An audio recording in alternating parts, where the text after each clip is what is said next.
कार्तिक मास में सुनी जाने वाली रविवार की व्रत कथा। एक बार एक बहुत छोटा सा गांव था। उस गांव में एक राजा अपनी दो रानियों के साथ रहता था।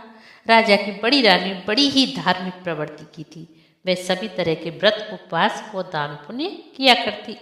राजा की छोटी रानी बहुत सुंदर थी। राजा को सबसे अधिक प्रिय भी थी। राजा को छोटी रानी से दो पुत्र पैदा हुए, जबकि बड़ी रानी से संतान का सुख राजा को नहीं मिला। तो राजा कभी कभार बड़ी रानी के महल में चले जाते। लेकिन जब राजा को छोटी रानी से दो पुत्र हो गए तो राजा ने बड़ी रानी की तरफ ध्यान देना ही छोड़ दिया। बड़ी रानी ने इसे अपना भाग्य समझकर स्वीकार कर लिया। तब एक बार की बात है, राजा के राजपुरोहित ने बड़ी रानी को दुखी देखा तो वे उनके दुख को समझ गए। उन्होंने बड़ी रानी से कहा, हे महारानी जी, आप हर रविवार को व्रत कीजिए, सूर्य नारायण भगवान की पूजा कीजिए। सूर्य भगवान आपकी झोली भी खुशियों से भर देंगे। तब बड़ी रानी राजपुरोहित से बोली कि हे गुरुदेव, रविवार के व्रत की क्या विधि है, क्या कथा कहानी है, कैसे सूर्य भगवान की पूजा करते हैं, व्रत में भोजन क्या खाते हैं, मुझे इसकी कोई जानकारी नहीं है। आप मुझे रविवार व्रत की पूरी विधि बताइए। तब राजपुरोहित बड़ी रानी से बोले कि हे महारानी जी, मेरी पत्नी आपको रविवार के व्रत का पूजन कराने आ जाएगी और कथा कहानियाँ भी सुना देगी। अब राजपुरोहित की पत्नी बड़ी रानी के महल में रविवार के व्रत का पूजन करवाने और रविवार के व्रत की कथा कहानियाँ सुनाने के लिए महल में आने लगी। इस तरह 5 रविवार बीत गए। रविवार व्रत में प्रोतानी गोबर के सूर्य देव बनाती और बड़ी रानी से उसकी पूजा करवाती। इस तरह 5 रविवार निकल गए। तब हर रविवार को इसी तरह गोबर के सूर्य देव बनाकर पूजा करते। तब पहले के बने गोबर के सूर्य देव को बड़ी रानी महल के एक कोने में रखने लगी। तब अगला रविवार का दिन आया। राजपुरोहितानी बड़ी रानी के महल में जा रही थी। छोटी रानी ने अपने महल के झरोखे में से उसे देख लिया। छोटी रानी ने दासी को भेजकर पुरोहितानी को खुद के महल में बुलवाया।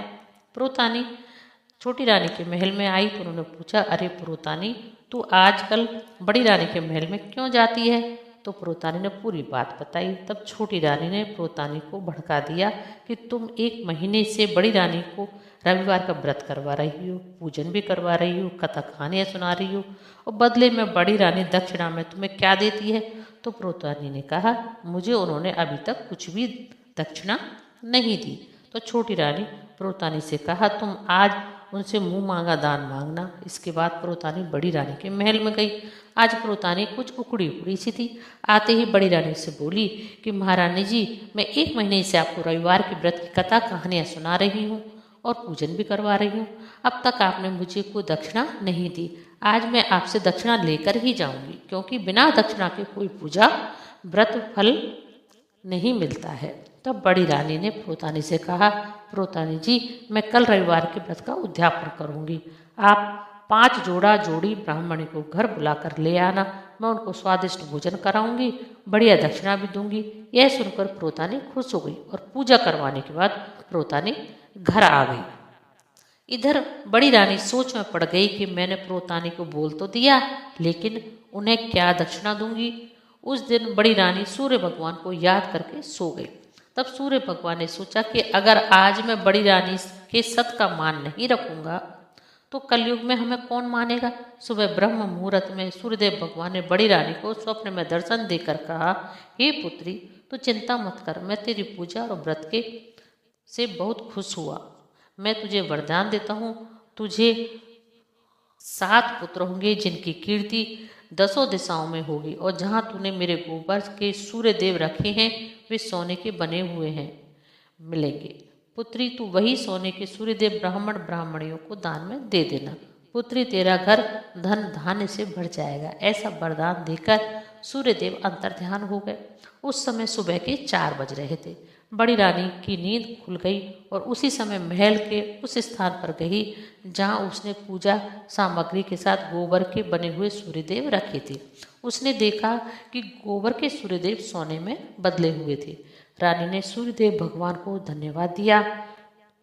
फिर स्नान आदि से निवृत्त होकर सूर्यदेव भगवान को अर्घ दिया। फिर पूजा आदि से निवृत्त होकर उसने दासियों के साथ 56 तरह के स्वादिष्ट भोजन बनवाए। उसके बाद प्रोतानी 5 जोड़ी ब्राह्मणों को लेकर आई भोजन करवाने के लिए। बड़ी रानी ने राजा, रानी, छोटी रानी और दोनों राजकुमारों को भी भोजन के लिए बुलवाया। सब ने स्वादिष्ट भोजन खाया। फिर बड़ी रानी ने सभी पंडितों और पंडितानियों को एक एक सोने के सूर्यदेव की प्रतिमा दक्षिणा में दी। सोने के सूर्यदेव देखकर राजा रानी ने पूछा कि सोने के सूर्यदेव की प्रतिमा तुम कहाँ से लेकर आई? तब बड़ी रानी ने उन सबको लेकर महल में गई। उसी पूजा सामग्री वाले स्थान पर गई जहाँ ढेर सारे सोने के सूर्यदेव की प्रतिमाएं रखी हुई थी। तब राजपुरोहित ने राजा से कहा कि हे महाराज, यह सब कुछ बड़ी रानी के सत का प्रताप है। भगवान सूर्यदेव ने बड़ी रानी को उनके रविवार के व्रत का पुण्य फल दिया है। अब राजा व छोटी रानी को भी रविवार व सूर्यदेव की महत्ता समझ में आ चुकी थी। अब राजा बड़ी रानी के साथ स्वयं भी रविवार का व्रत करने लगा और सूर्यदेव भगवान की पूजा करने लगा। उसके बाद राजा बड़ी रानी को भी बड़े स्नेह के साथ रखने लगा। इस व्रत के प्रताप से बड़ी रानी को 7 पुत्र हुए, जिनकी कीर्ति यश 10 दिशाओं में थी। तब राजा ने पूरी नगरी में ये ढिंढोरा पिटवा दिया कि सभी को रविवार का व्रत करना चाहिए, सूर्यदेव भगवान की पूजा करनी चाहिए। हे सूर्यदेव भगवान, जैसे आपने बड़ी रानी को दिया वैसे सबको देना। अधूरी हो तो पूरी हो, पूरी हो तो परवान चढ़े, भूले बिसरे नाम तेरे भंडार भरे।